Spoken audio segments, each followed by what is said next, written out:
Hello, and welcome back to Seek the Joy podcast. Happy Seek the Joy Thursday. I'm your host, Sydney Weiss, and I'm coming at you with a solo episode. A second episode this week, and a solo episode. And it's so funny because, funny is the wrong word, but it's funny because this summer has been jam-packed. Like there have been so many weeks where I've released 2 episodes like almost every week, and I've had the best time sharing with you all of our sessions from Seek the Joy Summer, but I also realized I haven't taken a moment to take a breath or take a deep breath. When I recorded a solo episode back in June, I talked a lot in that one about reconnecting to joy this summer and pacing ourselves and taking things one step at a time. And at that time, I had a lot of anxiety or trepidation about going back out into the world and resuming quote unquote normal routines. And I was going to go back to my office and I was about to move. So many things were happening at one time.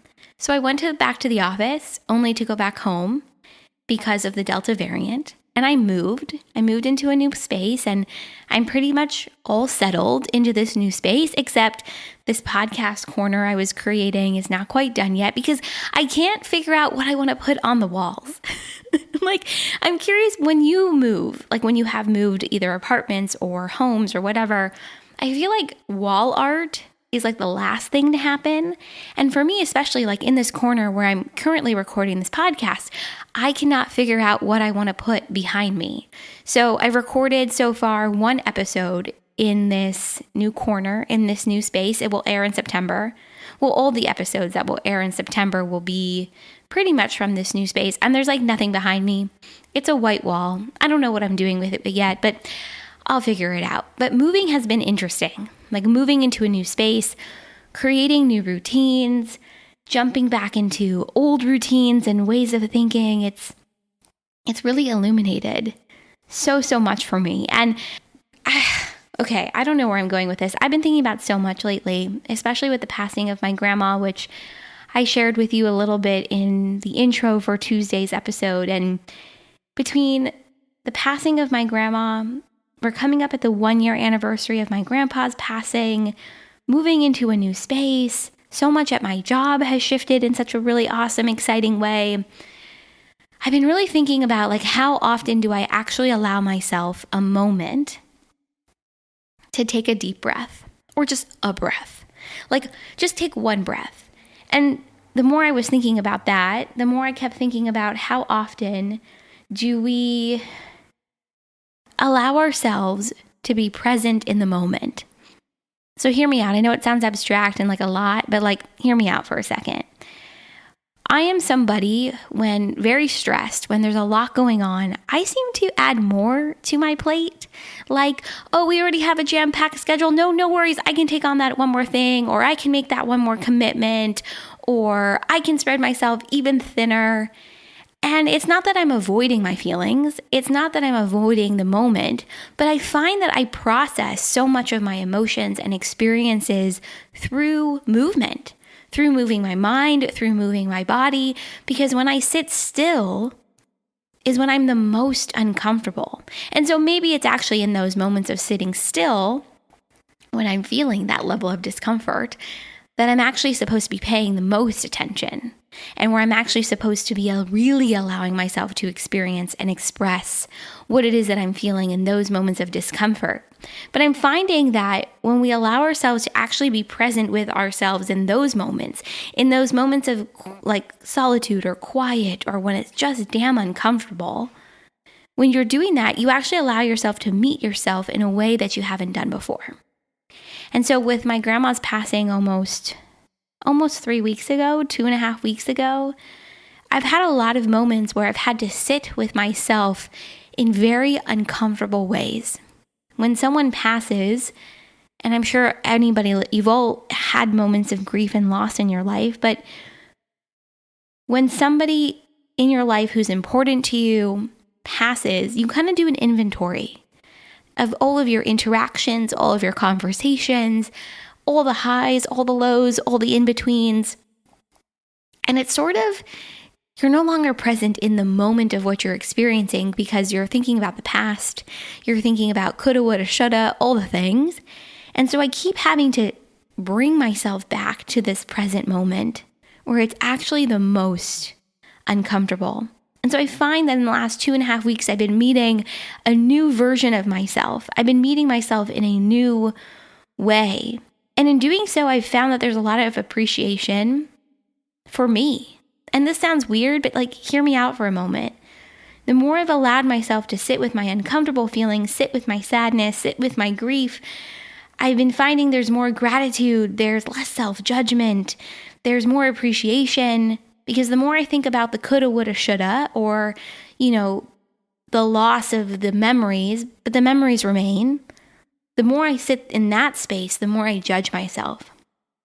And so I found that I've been seeing myself in a new way, and in a way that I haven't in a really, really long time.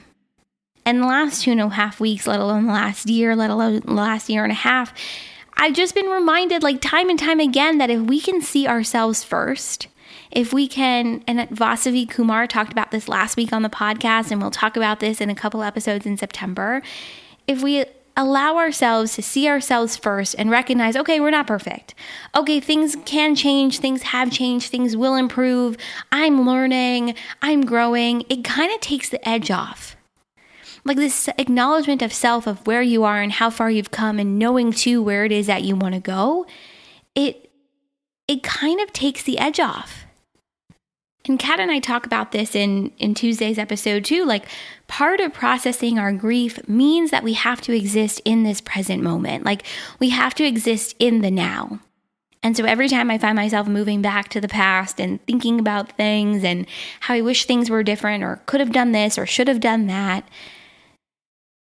I just find I'm not processing my feelings in the moment. I'm kind of escaping to a version that I just know I can't control. And so I've been asking myself to stay in the present as much as possible, to stay in this open-hearted space, to allow myself to receive the memories of my grandma, to receive, oh my God, I feel like I'm going to cry, to receive the memories and the love and the connection and all the beautiful, positive, good experiences and the things that we did together. And what I'm finding more and more, and I definitely have learned this over the last year with the loss of my grandpa, and then reminded a bit more recently with the passing of my grandma, what comes from grief, what comes from loss, is an opportunity to remember that you are loved, to remember that you have shown love, that you have opened up your heart to receive and to give that love, and that you can continue to bring in that love in other areas of your life. And so I love what Kat says in Tuesday's episode about how every time we experience loss and grief, you can also experience awareness. And so I've really discovered new aspects, new parts of myself through the 2 big losses I've had in the last 9 months, last 10 months. And in a lot of ways, I'm really, really grateful for it, because it has shown me,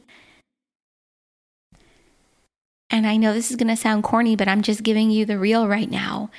It has shown me just how capable I am of loving others, but also of loving myself. And so in this moment of grief and loss for me, and I'm so curious about where you are with all of this too, I have found that if I can continue to allow myself to experience these emotions in this present moment, to see myself in this way, it's just opening me up to so much more. And grief is tough. It's so interesting. Back in June, when I recorded both with Kat and then also Christa Couture, who was on the podcast a few weeks ago, I never in my wildest dreams thought that I would be going through another grief journey. But maybe there was an aspect of my intuition or my higher self that knew, because the fact that my episode with Christa came out literally 3 days after my grandma passed is wild to me. And so when I was listening to that episode, when it came out, I thought, wow, what a gift to be able to hear this perspective in this moment. And then same thing with the episode that just came out on Tuesday with Kat. life works in really weird ways, guys, like really, really weird ways. So I'm really grateful to Christa. I'm really grateful to Kat for these beautiful conversations on grief and loss. After my grandpa passed away last October, I was not ready to talk about these topics at all. So I also find it kind of interesting that I'm feeling a greater sense of comfort in talking about this so soon after my grandma's passing. It's so interesting, we've had so much shared grief over the last year and a half. And whether you lost somebody due to COVID, you lost someone in your life in general, your life turned upside down because of the pandemic. I mean, there's a lot of grief and a lot of loss. And I've been thinking a lot too about two things. One, just how important it is to sit with your grief and sit with your emotions. And so for me, that has meant like acknowledging the pain, acknowledging the experience, not running away from it, acknowledging the trauma that has come along with both losses, and recognizing too that we all handle grief differently. I mean, there's so many things here. Something that's been really important for me, and I hope this is helpful for you, whether it's now or in the future, let your grief be expressed in the way that feels authentic to you. Everyone in your life is going to express and share their grief differently, but if there's one thing I can tell you, it's allow yourself to express your grief in a way that feels good and authentic to you. And you don't have to share it right away. You can if you want to, but you certainly don't have to. Something else that I really learned, and I didn't think I was going to go here, but we're just going to go here, is that we spend a lot of time, I think, as humans, beating ourselves up over things that we could have done differently, the shoulda, woulda, couldas. And something I'm learning is like, it doesn't change anything. And so I've been really trying to train my brain to focus on the really good and the positive and the things that make me laugh and smile when thinking about my grandma or thinking about my grandpa.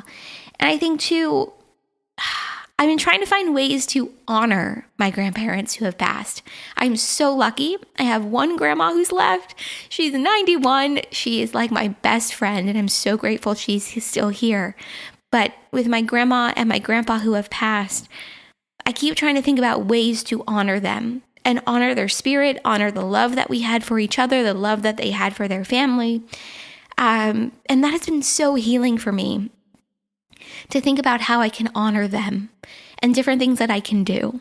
And so something I'm going to do to honor my grandma in today's episode is share a small little clip of something she said that has meant the world to me. It's something that she said in my 3-year anniversary little Zoom party I did for the podcast last year. So I'll play that at the very, very end. But for me, thinking about ways to honor them has been so, so healing for me. So I would love to hear from you. How have you honored those in your life who you have lost? How have you honored the love and the connection in their spirit? And so one of the ways I want to honor my grandma, in addition to sharing this clip at the end of this episode, is I want to tell you a little bit about her. So her name was Pearl Kaufman, and she was an incredibly talented and prolific pianist. She was Igor Stravinsky's pianist, and she had an illustrious recording career in Hollywood as a pianist in high demand by so many classic film composers. She played in over 260 film scores, including those by Maurice Jarre, Hank Mancini, John Williams, Franz Waxman, Elmer Bernstein, Bernard Herrmann, and many more. And these titles include Dr. Zhivago, The Great Race, Summer of 42, Animal House, and 5 Easy Pieces. And in 5 Easy Pieces, she not only served as musical director in that film, and I believe she did in Dr. Zhivago as well, but in 5 Easy Pieces, she not only played all the piano, she was the musical director, but she's also notorious for her role as musical trainer to actor Jack Nicholson. And my grandma had this beautiful career in the studios, and then she went on to tour the world, not the country, the world, with one of her best friends, Anna Maria Alberghetti, who's an incredible singer, actor, and one of my grandma's best friends for God, like decades. And they toured the world together. And then when Anna retired, my grandma went on to just create this beautiful and incredible show and performance and career. She toured the world on cruise ships, like from Holland America Line to Celebrity Cruises.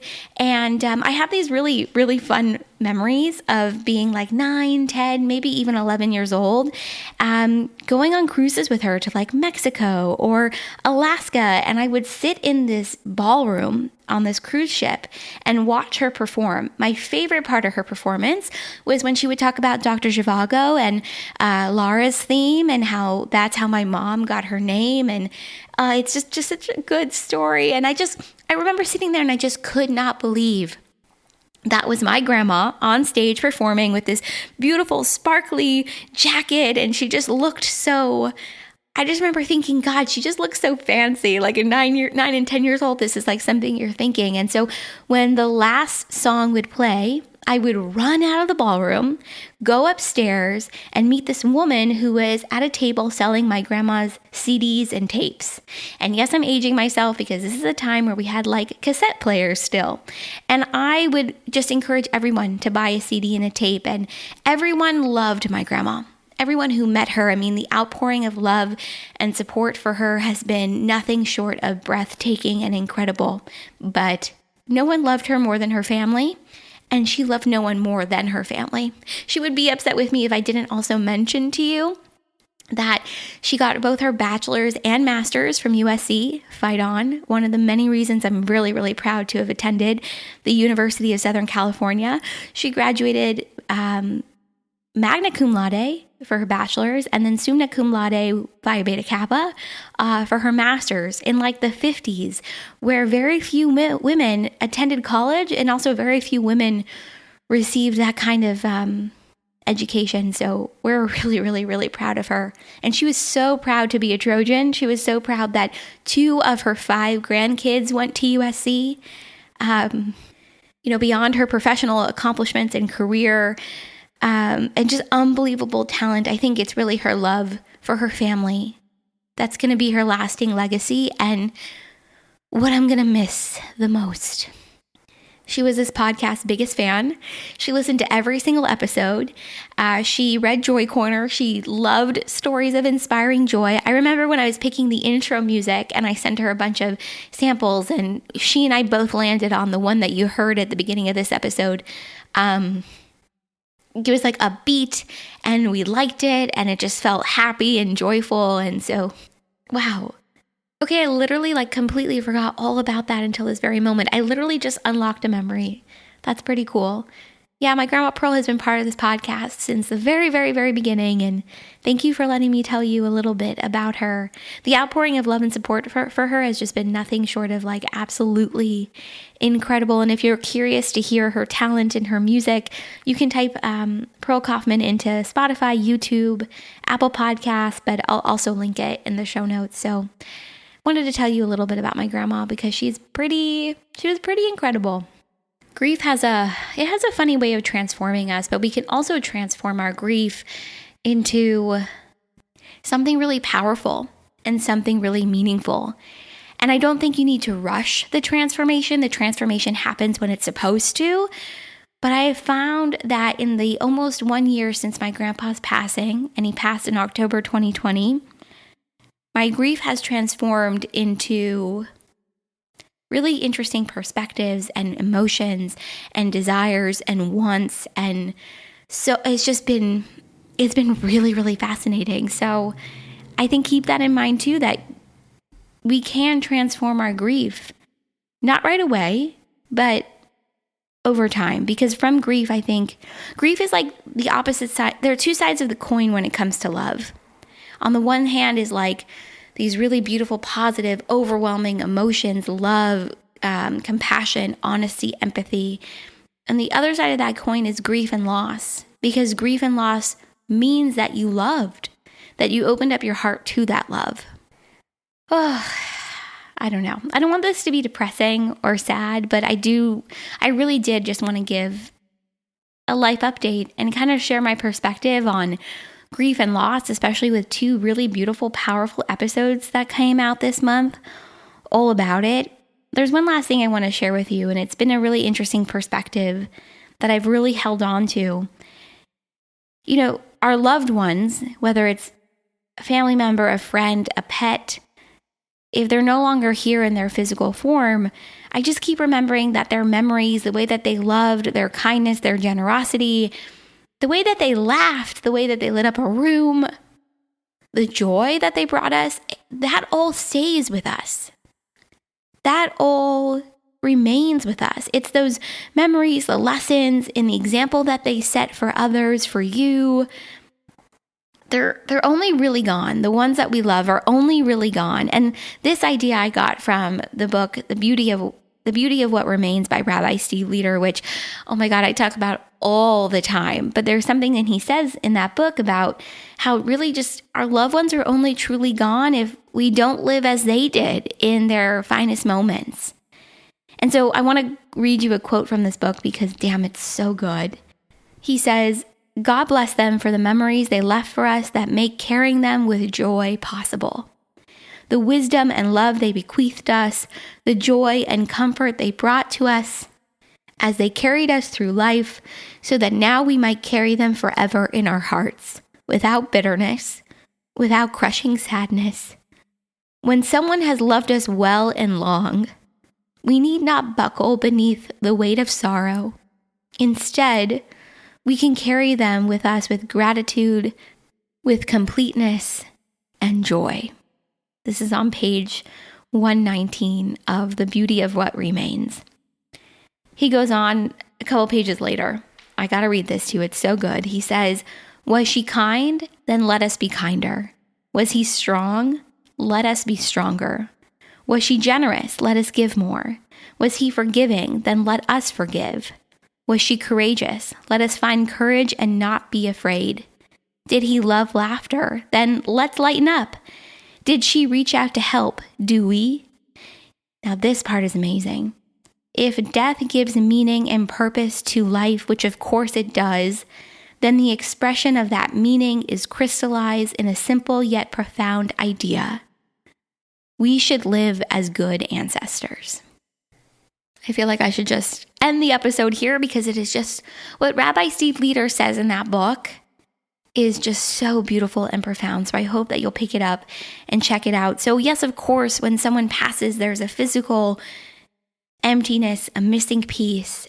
But there's a huge lesson that I've taken both from their passings, my grandparents' passings, as well as reading The Beauty of What Remains, is that we can take the love and the generosity and the kindness and all the beauty of our family, our pets, our loved ones who have passed, and live as though they did and carry them with us. And you better believe there are moments in the day where I think, what would Milton have done? Or how would he have treated this person? Or I think about my Grandma Pearl and I think about, well, would she have been afraid? Would she have just walked into that room with like an immense amount of courage and independence? And so you better believe I'm going to just continue to put one foot in front of the other and just continue life and creating and connecting, but also keeping, I think, very much in my mind and in my memory, not only our memories and our love, but also how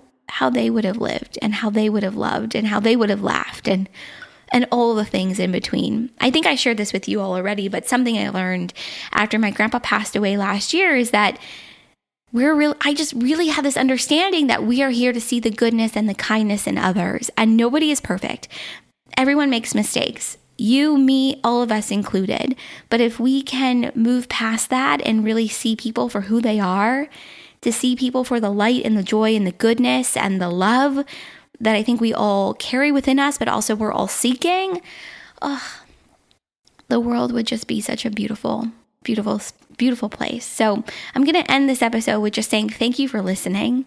Thank you for tuning into sort of my thoughts and perspectives on grief and sort of this life update. And for me, it just all comes back to allowing myself to remain as much as possible in the present moment. And I'm not going to sugarcoat it. This has been really hard. Losing my grandpa last year was devastating. And then losing my grandma 2.5 weeks ago, it has been really, really hard.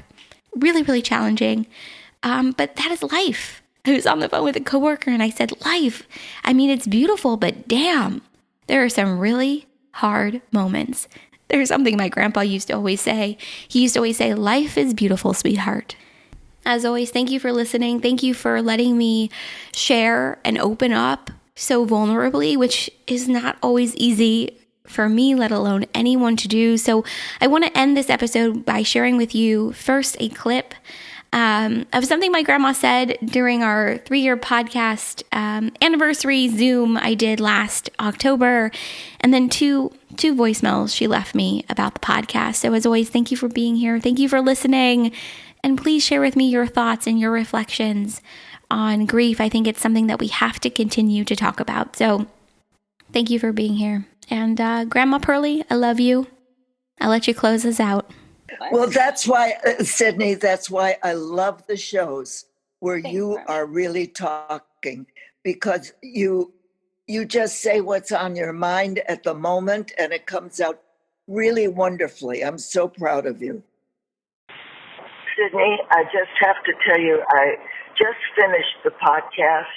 That was one of the most exciting, rewarding podcasts I've ever heard.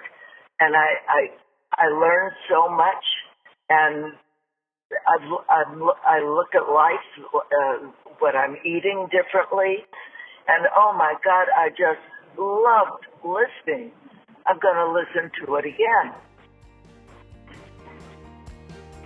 Sydney, you absolutely blew me away. I have to talk to you.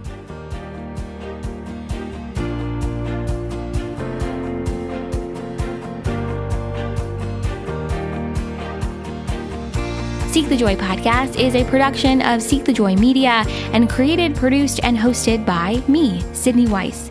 You can tune into all of our episodes on your favorite podcast platform, and if you're enjoying the show, hit follow and leave us a 5-star rating and review. Make sure to join the community, join the conversation on our social media channels, Instagram, Facebook, Twitter, and LinkedIn. We are at Seek the Joy Podcast everywhere, and don't forget, you can actually watch today's new episode and all of our episodes on our brand new YouTube channel. Click that link in the show notes to subscribe and tune in.